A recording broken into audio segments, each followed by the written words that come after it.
public referenda cannot solve today's social problems.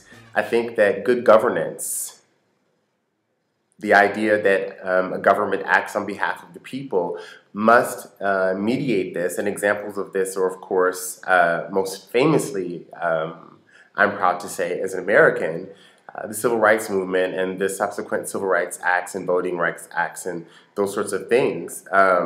Because in principle, given our American Constitution, as we as Americans like to point out, the existing laws were there. I mean, if we had implemented the American Constitution, we wouldn't have had to have women's suffrage and civil rights, and we wouldn't have current social, very real disparities in life consequence along very irrational lines, along racial lines. And I say that race is irrational because I think it's important to understand the concept of difference and why we need to include this term racism and maybe take away some of its fangs, but to understand it in a context. So I'd like to talk a little bit about the context of racism and how we then see it in public practice.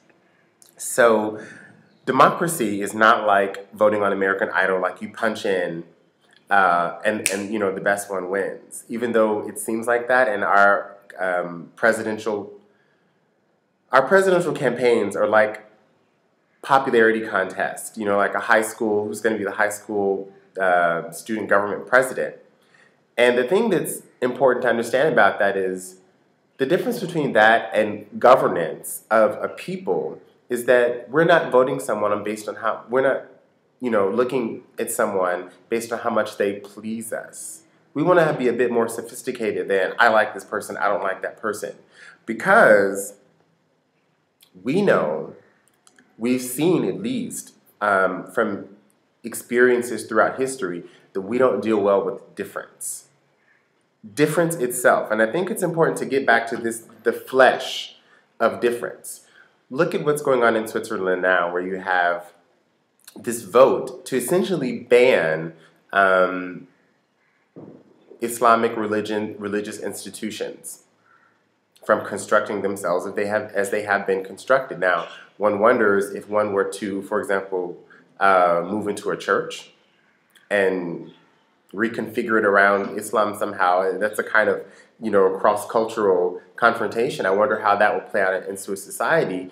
And I wonder this, and all the myriad of questions that one could ask about it, you know, the what ifs, what if, because it makes us get back to this issue of what is it like to, you know, be in a Swiss city, and there are some pretty ass cities in Switzerland, and you buy a house, and you live in a neighborhood, and it's one way, and then 30 years later, all of a sudden you have people who look different, whose houses, you know, different smells emanate from their house, and their cooking, they dress differently, they socialize differently, they're just different, and you can never understand, why don't they just do like we do?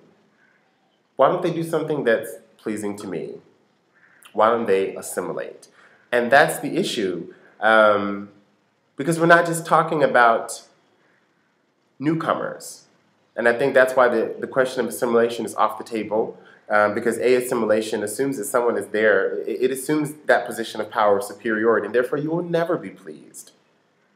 And it doesn't say that, okay, this is my land, we're here, as people tend to say in the old world, and Americans are starting to claim, although it's so hypocritical, that we have our land, but I think we are more open to the conversation of immigration than Europe.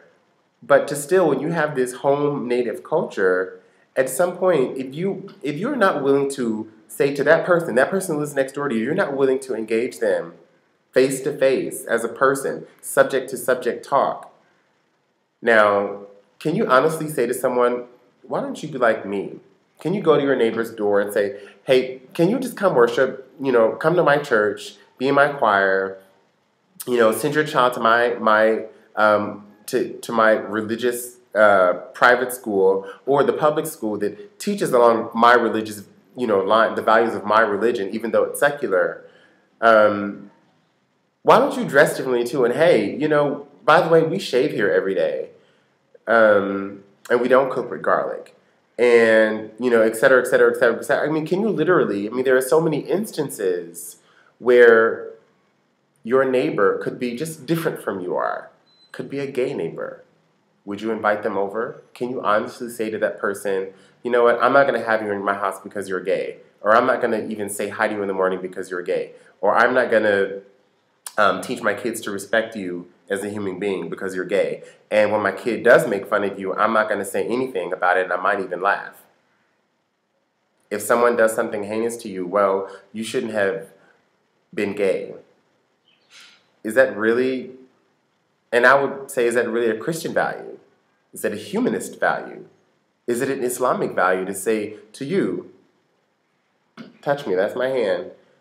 Would you really, and I've had a person, oh my God, now I'm thinking about it, the other people who would be like, yeah. I had a man, I sold him my car a few years ago, and he, you know, I had him over for tea, and we, you know, sat and talked to myself, and he told me about, he was a Christian fundamentalist from America, and he told me about how much of my lifestyle he disagreed with. And I thought to myself, so what are we talking about here? We're sitting here, you know, we're not going to see each other again, but in theory, you'd like to express to me on my sofa that in theory, you fundamentally disagree with my right to existence. And that's the thing about difference. That man demands that I assimilate to who he is, without even understanding what I am, because he has some ideas about what being gay is.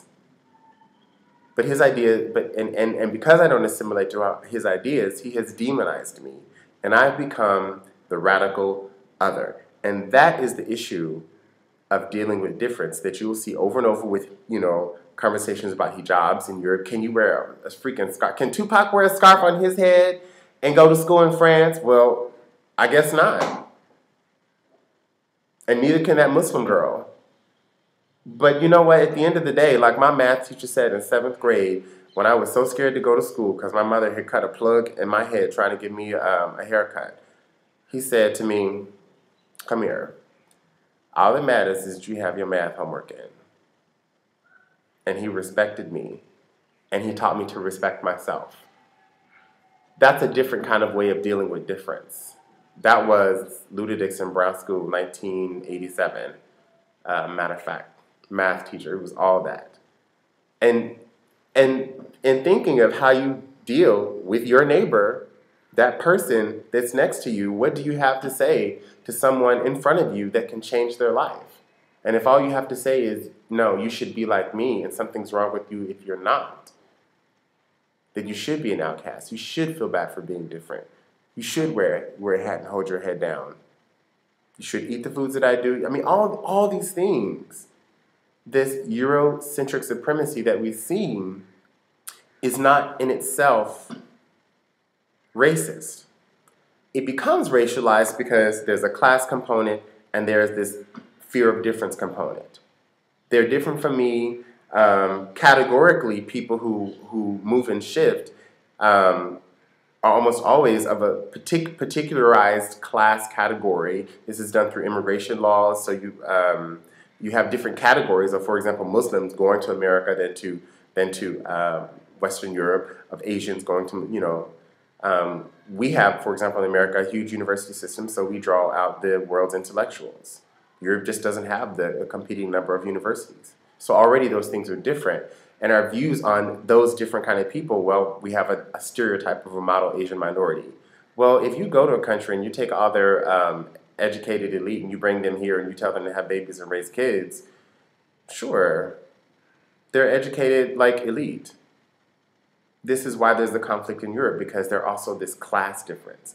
And so it becomes racialized because they're different. They're different. They do this, this, this, and this.